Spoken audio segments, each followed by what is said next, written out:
বৈষ্ণবকে তার জাত দেখে চেনা যায় না, বৈষ্ণবকে তার বাহ্যিক রূপ দেখে চেনা যায় না, বৈষ্ণবকে তার বৈষ্ণবতা দ্বারা চেনা যায়।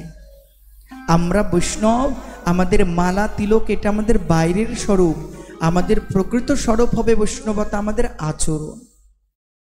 যেন আমাদের কথায় কেউ কষ্ট না পায়, আমাদের কথা এত মিঠা এত মিষ্টি হয়, তার মানে এমন করুন এত মিষ্টি যে সামনের লোকে সুগার ধরে যাবে। মানে এই মিষ্টি মানে কি, তোমার কথা এত স্নিগ্ধতা থাক যেন শীতল হয়ে যায় শ্রোতার অন্তর। এমন কথা বলো, কটু কথা বলো না।